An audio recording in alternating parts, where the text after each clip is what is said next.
encwadzini ke yemaKorinte ekuqala sahluko 1 kusuka kuverse 21 kuya ku24 lithi ngobe phela ekuhlakanipheni kwaNkulunkulu live ngobe phela ekuhlakanipheni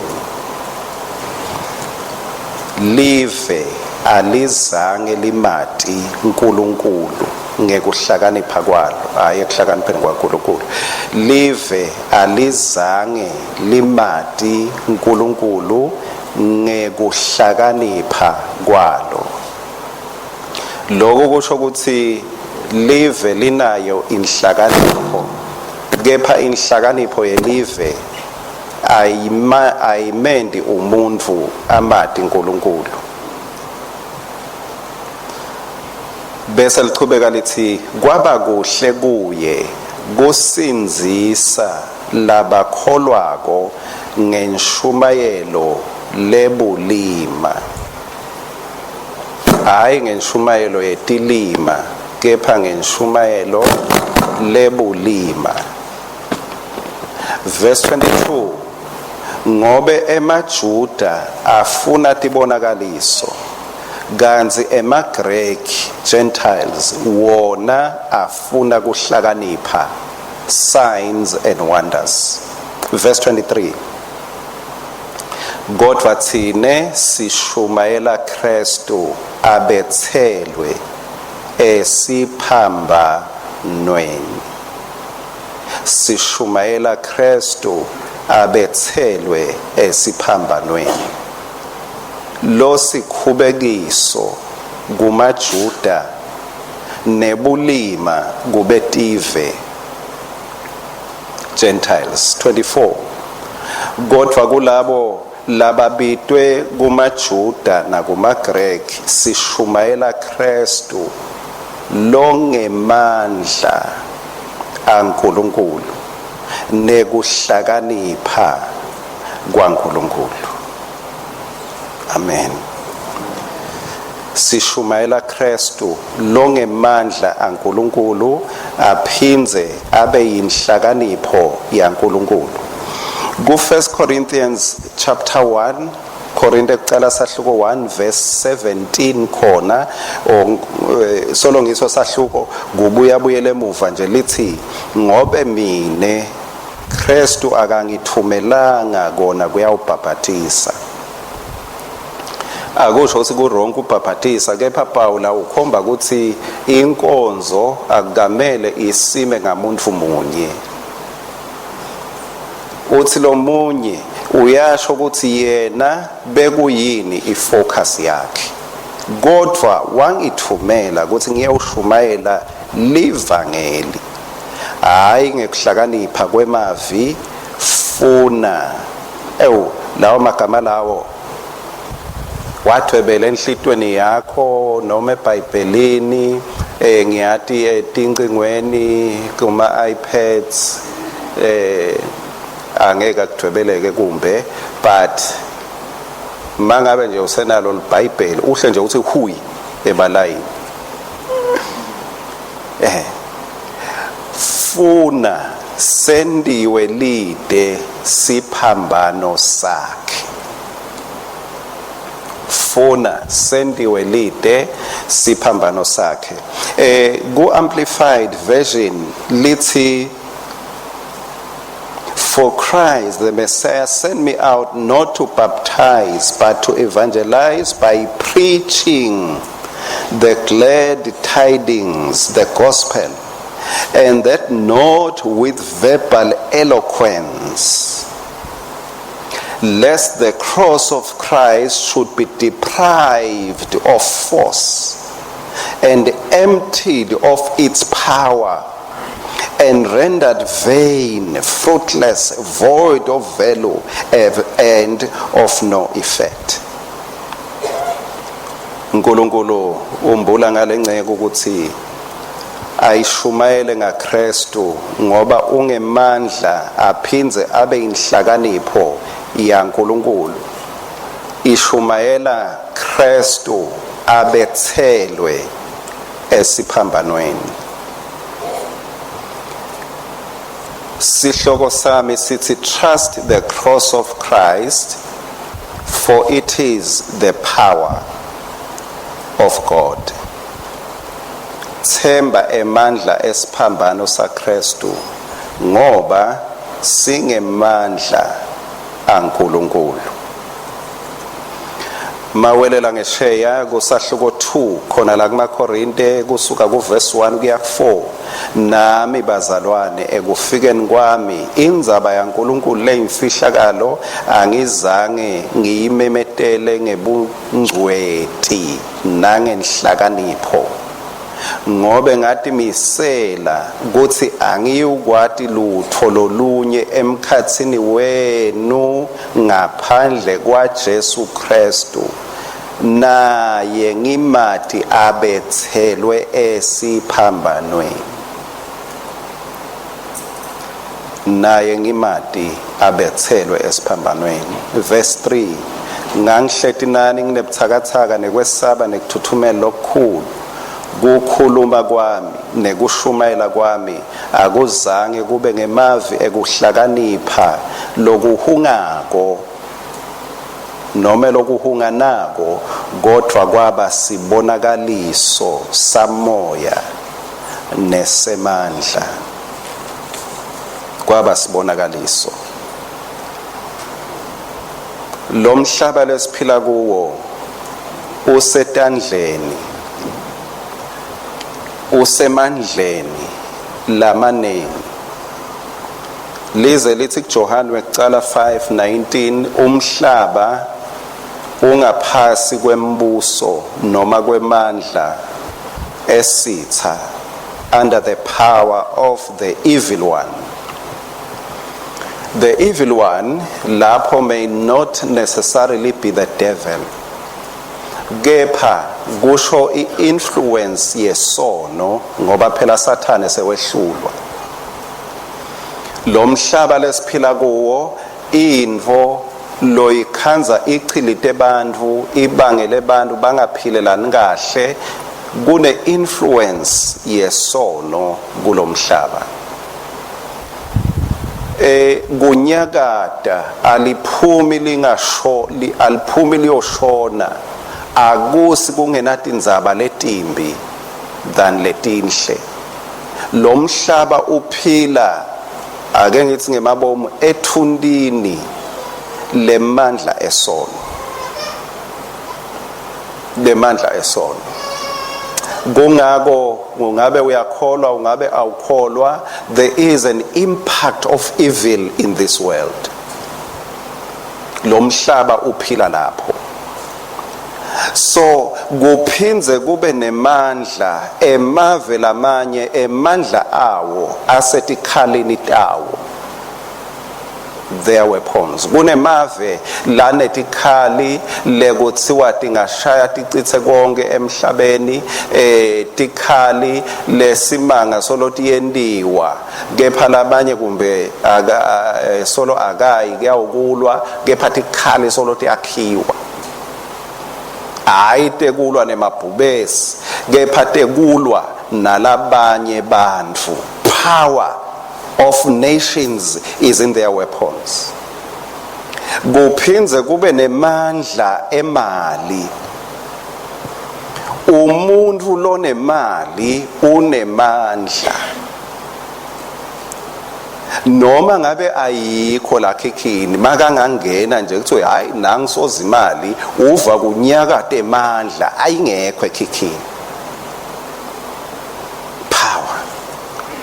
Kuphinze kube nemandla kupolitiki, political powers. Kune bantfu labahlonishwako emhlabeni, kubohulumende emave ngemave bahlonishwa ngemandla abo, ebuholini babo kupolitiki. La mandla lawa awaphatheki, awabonakali in the physical, but lokuthi angeke waphathe uwakhombe akusho ukuthi awekho. There is power everywhere. Kunemandla ulele uhamba.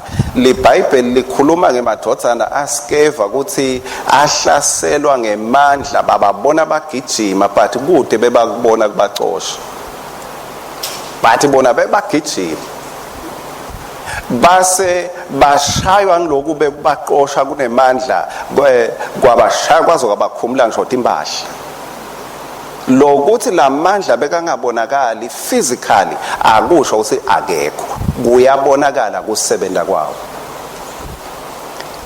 Samson bekanemandla etinelweni, letinwele bekungiyona Ariel imconnecta ku network yasezulwini ngasho njalo. Yenela kujutshwa le connection yakhe from the source of power, alahleke mandla akhe, walahleka ku network system yemandla sezulwini. Kunemandla lakhona lafihlakele, wena nami ngete saphila ngaphandle kwemandla thite, kuze kuthi nathi site ukhona kuphila against the powers lamanengi lakhona. Kungako ke lamuhla sicoca ngekuthi uyati nawe njengemzalwane, nawe uNkulunkulu akakusinzisi nje ukuthi sinziswa uphile uyezulwini, nawe unayo isource of power, the cross of Christ. Bekangeke uNkulunkulu asinike emandla through the cross kanti emandla laphambana nathi. Bekangeke uNkulunkulu usihlomisa ngalamandla esiphambano ngoba kunemandla lakhona lasebenta for the devil's purpose. Le mandla lasebenta through the adversary. Sathane yi adversary, yi opponent. Kungako Thindo athi fane titendekele nje noma ngawufisa kani utifuna kanganani. Thindo athi awufane nje upress 1 2 3 bese Thindo tiyendeka. But there are forces against you. Kunemandla laphambana nawe, kuze nawe utoba iforce against the powers, nawe uniketwe emandla. But lamandla asemfihlakalweni leyembuliwe esiphambanweni saJesu. Yes. Lo mlayeto ke inkosi uma ikhetha kubhala ngesandla saPaul, moya longcwele abhala lo mlayeto. Sithola lamagama lamakhulu la kulo verse 21 kulo maKorinte kucala sahluko 1 kuthi kunenhlakanipho yaNkulunkulu nenhlakanipho yelive, ngale nhlakanipho yalo live alizange limati uNkulunkulu. Bese likhuluma ngekuthi bantu emaJuda afuna tibonakaliswe, emaGreek afuna kuhlakanipha. Kusho ukuthi umuntu uma ngingabeka kanjalo, umuntu kahle kahle uselfish. Kwasho lo munye umusha wathi uthengisathi fish. Mankind is selfish. Umuntu uthengisathi fish. Umuntu utifunela kwakhe. Umuntu utifunela kwakhe. Lokhu lesikhuluma ngako ngulokuthokotisa uNkulunkulu. Umuntu naye ufuna lokuthokotisa yena. uNkulunkulu emandla akhe uwabonakalisa esiphambanweni ngesiphambano saKristu. Kepha umuntu ufuna ukuthi lamandla awabone from other sources or through other sources. Ngenxa yekuba selfish. Kuba selfish kubonakala nje kulesinye isikhathi uye ephathini ingasiye yakho. bathi mase bakuphakele bathi bese uthi kunengi kakhulu kanti yabani lephathi kulokunye uthi kuncane kakhulu kanti yabani vele kulokunye uthi yanambitha uthi maheli nengi loliswayi kanti yabani lephathi kulokunye uthi kuyabanza akunaswayi kanti iphathi yabani ngoba umenyiwe kulokunye ubuke lethi impahla labathi igcokile uthi bese kagcokelani lo yellow na purple angathi ngiyabekisa nje bazalwane abasagcokelani lo ngoba akuhambelani kanti iphathi yabani sinako lokuthi tinto ongazuthi dingentiwa ngendlela lesutha wena nalamandla uNkulunkulu lasinika wona ngazuthi angachunwa ngiko phela sesike siphathe hayi ukuthi sesike siphathe ngoba anguphathi mina bopelepele ephathini yebantu bo aromat ephathini yebantu sewuhlala ubheka le koneni sowuvuvutela kepha sephathini yebantu ngoba siyafuna ukuthi tinto tinambitheke ngendlela yethu nalamandla aNkulunkulu kulethi khathi nje lesiphila kuwo banengi bo aromat nabo pelepelana labavuvutelwako kulamandla esiphambano kuze kutonambitheka ngendlela yemandla ethu eMaroma lawa lekuthiwa ngoba emaJuda afuna uyabe esikhundleni salokho lokufunwa uNkulunkulu ukuthi bafune lokwaNkulunkulu bafuna kwabo bafunane emaJuda afuna tibonakaliso emaGrek afuna kuhlakanipha signs and wonders yini eMaroma afune emandla eMaroma beka militant bekubantu labalwako ngalesikhathi bebabusa kuleso sikhathi kulawo mave kuleso sikhathi bebancoba mangabe umuntu utawuthi upowerful kumuntu lobeka ngumRoma ngalesikhathi bekumele akhombise buchawe akhombise bantu labancobile akhombise tikhali ahambe ngelihashi lelibonakalako ukuthi hayi lihashi lelichawe manje makwethulwa Kristu kuthi Kristu kufa kwakhe esiphambanweni afa njengesigebengu that is God's power that was worthless to them bekude emandla kumuntu lo ngumRoma kumtshela ukuthi lo muntu lofa lapha esiphambanweni loya uphethe amandla onke lo muntu loya lofa njengesigebengu nguye lo nyakatisa tonke tinto ngelive lakhe kwase nje so uyakhuluma esiphambanweni wathi hayi ake sengikhulume nje emagama lambalo uyakhumbula sikwachekeke manje uyakhumbula sikwavuleke mathunda uyakhumbula ukuthi umhlaba wembathi ingubo ebumnyama akhuluma nje abona alenge esiphambanweni kepha abonakalisa ukuthi it's not a thief but it is the power of God that is hanging on this cross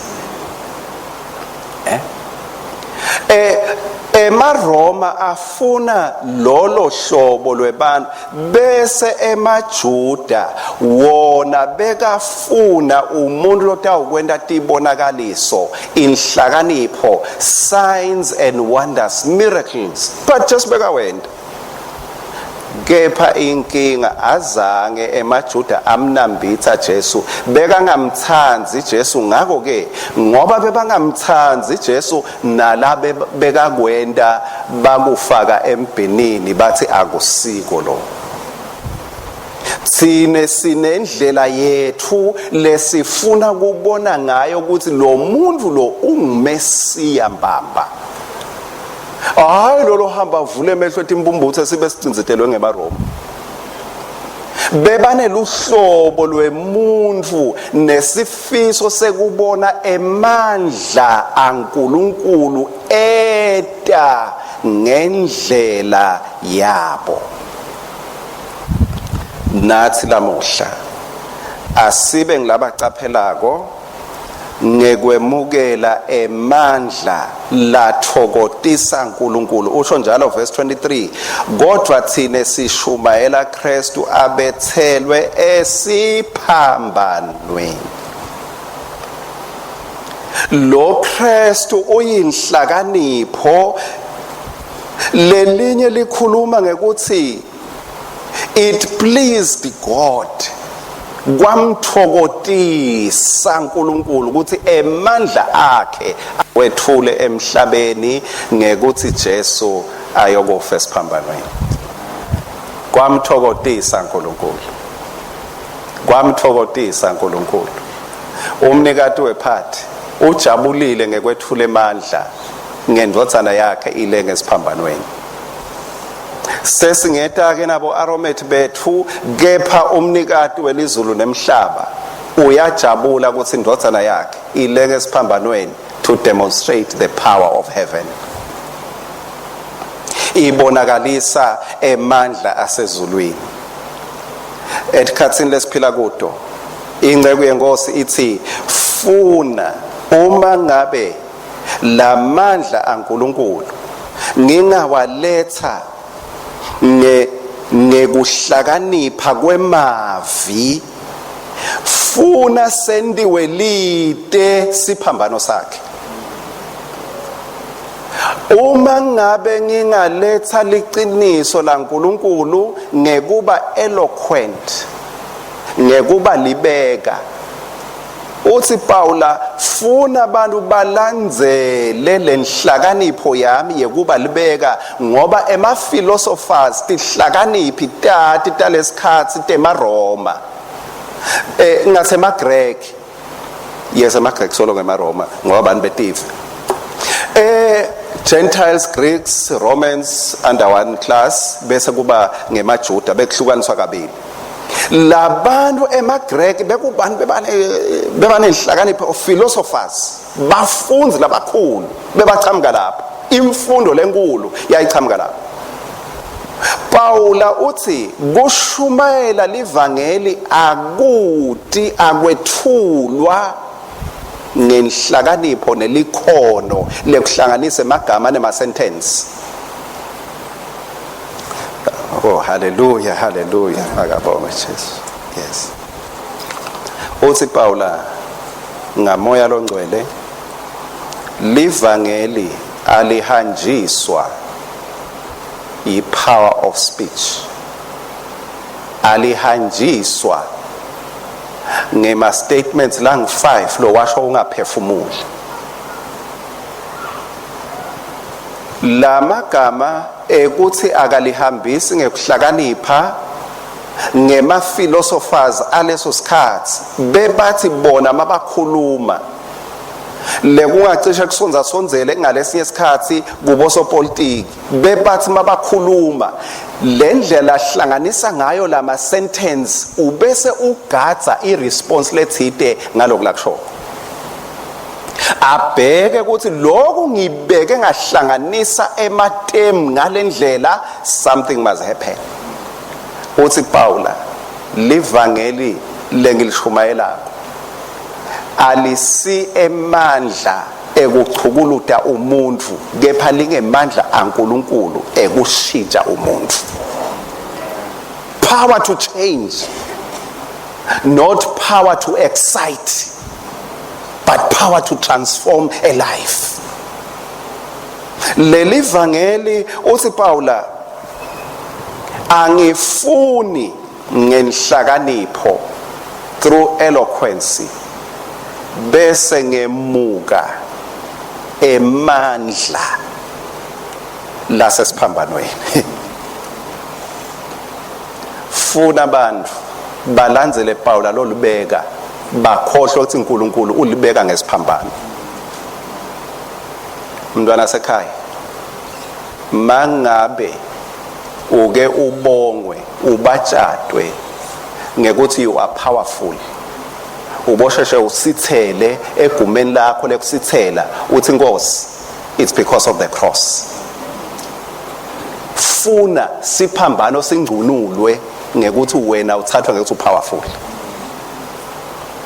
Funa uNkulunkulu angabonakali emandla akhe mangabe uye uthandaze, mawuthandaza kumbe bachukuluteke bahambe nawe. Wathi lo munye akhuluma njengemabomu akhe, uboba nenhlakanipho. Mawuthandaza ku first 3 minutes bantu bayakulandzela basithela nawe. Mase ungena kulomnye 3 minutes sebahamba eceleni kwakho. Wangeta lomnye 3 minutes sebakushiyile bayaphuma khona lapha emthandazweni. Mangabe uke uve ukuthi no, you are powerful. Yebazalwane, Muslim lengikhuluma nga 2021 angithi kami. La khona vele kungendeka nanawe akabonge uNkulunkulu ngetigungu letikhona emithandazweni etinzabeni emifuleni. Kuyendeka watiwe khona nami ngajabula kwathi. Amen, amen, amen. Kuyendeka labanye bethu bayatiwa letigungweni ukuthi mase kufike lo, hayi qephuke mathe yathandaza le ndvodza le, iyakakabula. Kumbe lapha uhlala lapha emuva noma emkhathini Nkosi yami kani khona sewaba nesihlalo sakho lekwatiwako kuthi ungena lichawe lemachawe. Uyatiwa ngekuthi you are powerful. Be careful, don't strip the power of the cross of Christ. Ngalawo mandla akho ungangcunuli emandla esiphambano saJesu Kristu. Uthi Paul anginamahloni ngelivangeli ngoba lingemandla kaNkulunkulu. The gospel is the power of God. The gospel is the power of God. Yes. Funa sendiwe lide. Mangabe kumbe unesipho lesinyakatisa abantu, sinyakatise umhlaba, uyathi kuthini? Bantu ngeke ubavale imlomo. Kulide kuzama ukuthi hayi Thulani angiselutho mina, Thulani ningaphike kudumisa mina, ningaphike kubuka mina, Thulani. Kulide, it's just a waste of time. Bantu batawukhuluma ngekuqhutshwa inhlitiyo, ngekubabata umsebenzi uNkulunkulu lawentako ngawe, kepha wena vama kuyawusithela uthi Nkosi kungenxa yakho Jesu, kungenxa yakho Jesu. Funa bantu balandzele wena bangasalandzeli Jesu lo wafa esiphambanweni. Kukhulu kukhulu kukhulu kukhulu kukhulu kukhulu kukhulu kukhulu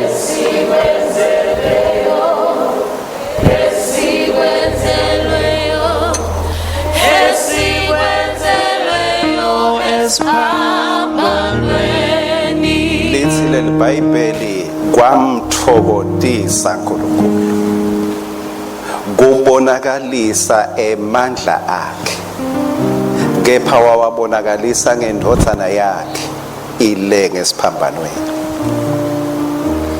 It pleased God. Kwamthokozisa uNkulunkulu. Hallelujah, kwamthokozisa uNkulunkulu. Kungendeka lamhla umhlaba kumbe labanye abathokoti ngaJesu esiphambanweni, kumbe sesingithokota ngetiphiwo lesinato, yabona, sithokota ngetipho lesinato, sithokota ngepossession lesinayo, kuthi kukholwa kwami kungende ngaba prosperous, kukholwa kwami kungende ngatholi promotion, kukholwa kwami. Kepha iBhayibheli lithi uNkulunkulu kwamthokozisa kwethule amandla asezulwini, awethule ngendodzana yakhe ile ngesiphambanweni. Lathokota lisuku.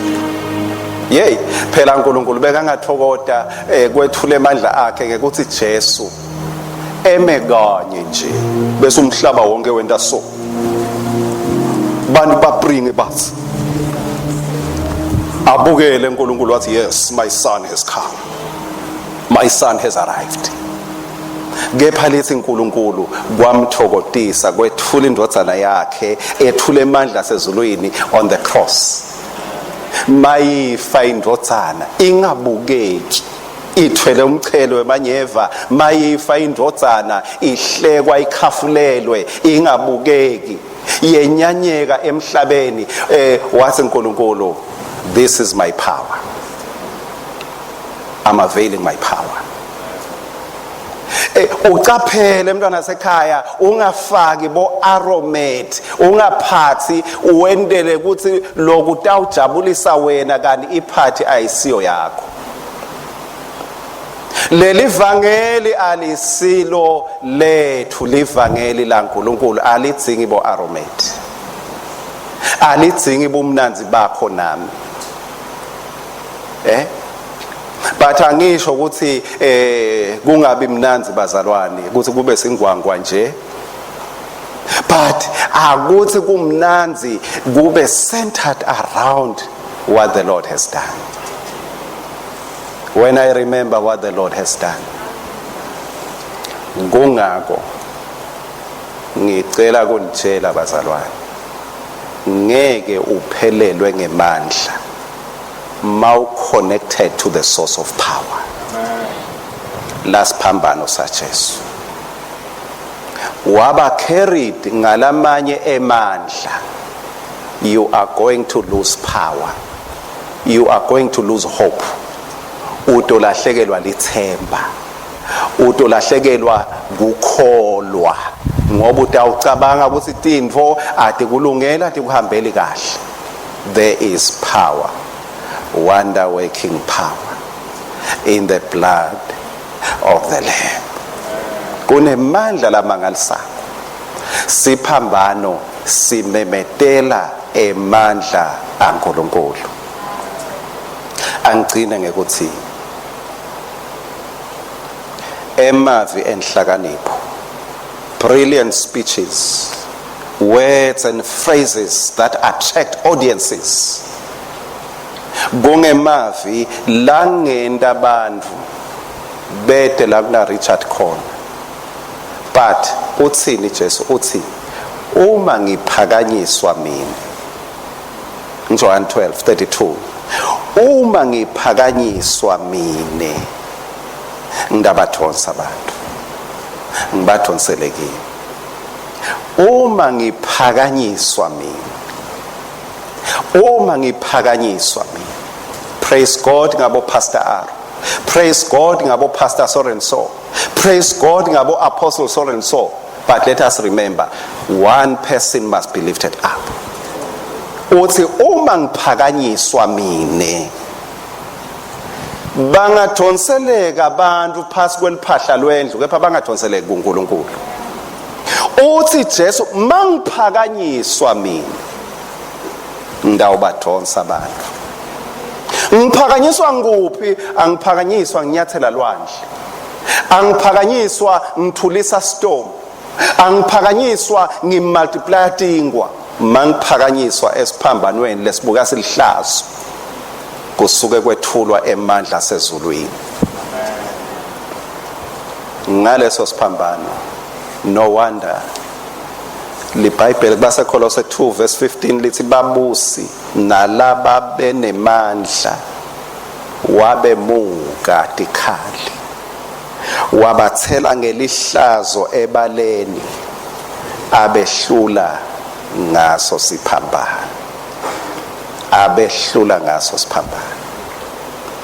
Mangabe utaba victorious ekuphileni kwakho, ungabe victorious because you are powerful in prayer.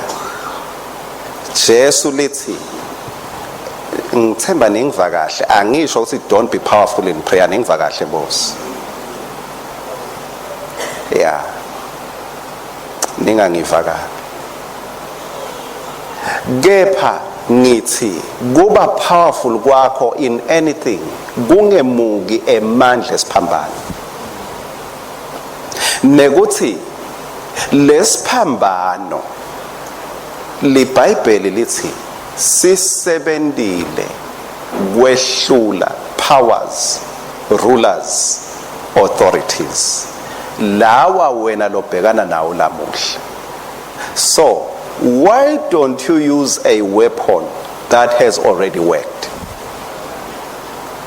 Yini ungasebenzisi sikhali lesesivele sisebentile lesesatiwa bose ngalesikhali lesi sehlulwa. Onke ma forces alomubi, onke amandla embuso webumnyama ayati ukuthi ngesiphambano ashaywa azabhembesa. Why bother try other forces, other powers? Longa wati ukuthi ayasebenta yini ugubhe umthombo. Why the existence of man? Yini ugubhe imithombo lengabambi lutho? Yini utihluphe ulandzele tinto letentiwe bantfu ngoba uNkulunkulu sewethulile amandla emhlabeni? Siyanqoba nekunqoba ngaye losithandzako. Siyanqoba ngaye lowalenga emthini.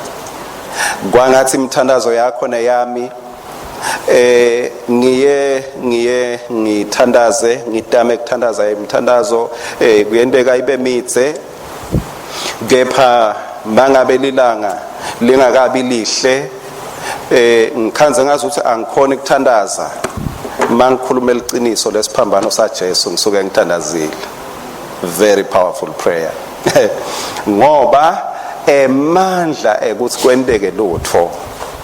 Now I know akasimi ku Richard, asime esiphambanweni.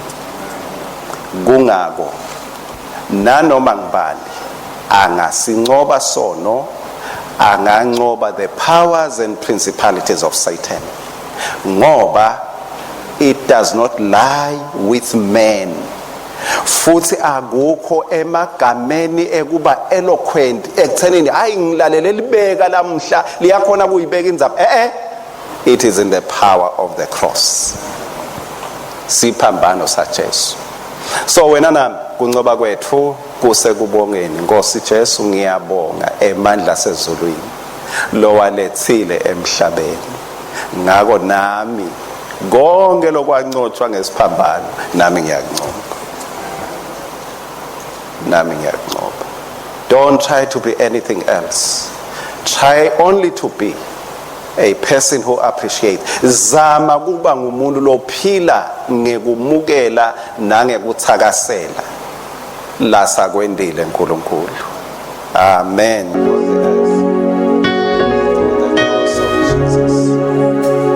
We celebrate the power. We appreciate the power. Admire the power of God. We align with the power of God. We want to align and submit under the power. We want to apply the power of God in our lives. Oh yes, Lord. Oh yes, Lord. For you alone are worthy. For you alone are worthy. For you alone are worthy. For you alone are worthy.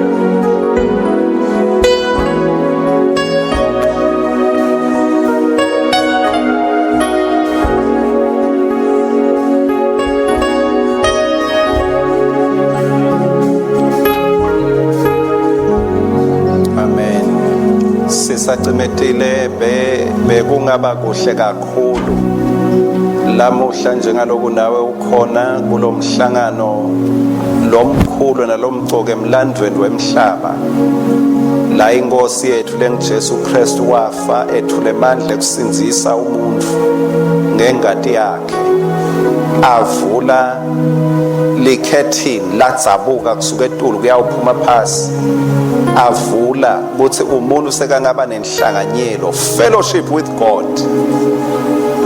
Hallelujah, sekangaba nebudlelwane hayi ukuthi sekangaba ngelisondo noma sekangaba nedoctrine but utaba nebudlelwane naNkulunkulu lophilako. Lavuleka yadzabuka indwangu ukuthi umuntu sekangasondzele esihlalweni semusa ade uzuza umusa. Nawe lamuhla what a day ungazuza umusa wekusinziswa. Lamuhla ungakhumbula hayi njengekuthi hayi Jesu wake wafa, ungakhumbula ngekuthi Jesu wangifela lamuhla ngikhululiwe. Awudzingi kuba nemandla ekuncoba sono, Jesu ungemandla ekuncoba sono. Awudzingi ukuthi ngidawubese ngenta njani funa ngidawuphinze ngiwe ngidawuphinze ngibuyele emuva. No, mawuconnecta kuJesu uconnect emandleni. Awuyihambi lendlela ngemandla akho hayi bo aromate bakho. Uyathi buka ukuthi kale ethi mina ngeke ngikhona ukuthandaza kathe, mina ngeke ngikhona kuya esontweni, mina ngeke ngikhona ukufunza livi njengalaba sindisiwe. No, emandla ekuphila ensinzisweni avela kuNkulunkulu uwethulile. Nawe lamuhla this would be a very special day for you ngekuthi lamuhla wakhetha ukuthi Nkosi Jesu mangabe unendlela yokungena kumuntu lokholwa nguwe avume ngemlomo akholwe ngenhlitiyo. Mangabe wena bese uyangena uyamsinzisa umgeze ngengadi yakho. Ngicela kwendeke kimi lokho Nkosi.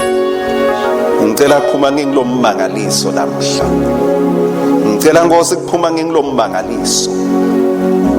Kumbe ngeke ngiphakamisa sandla, kumbe ngeke ngitsotha ngaphambili, kepha ngifuna enhlitweni yakho usho lawo magama ukuthi Nkosi mangabe wena uyasinzisa, mangabe wena uyamkhulula umuntu esonweni, mangabe wena Jesu udile wafa ungemandla kungikhulula esonweni, ngiyakwemukela ukuthi lokho akwendeke kimi.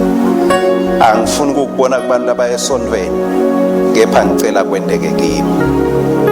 Ngicela kwendeke kimi. Ngicela kwendeke kimi.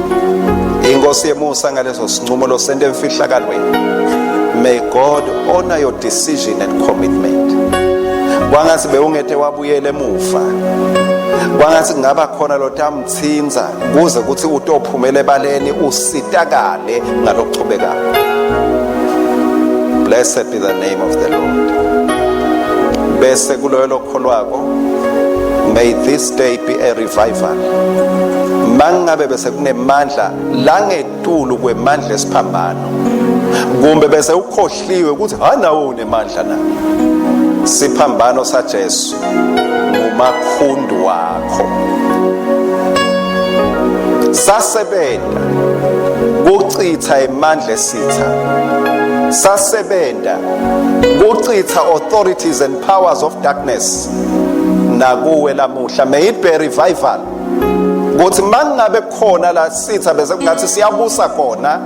May the power of the cross restore the strength, the power and might of heaven in your territory.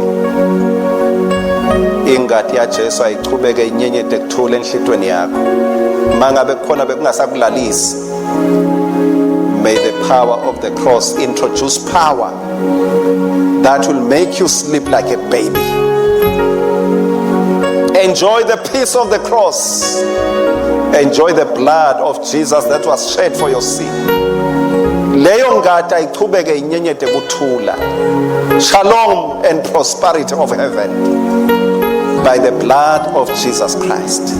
Oh yes, trust sethembe siphambano sa Jesu Kristu. Akube njalo Nkosi. kusukela kulothatha sinqumo lamhla kuye kunange lo wasithatha kadzeni, akube nemvuselelo, akube nekuphila that emanates from the cross. Thank you, Lord Jesus. Refresh us by this truth. Manje kuze kube phakade naphakade. Amen. Asimnikele idumo Jesu wethu esiphambanweni. He is worthy of all praise.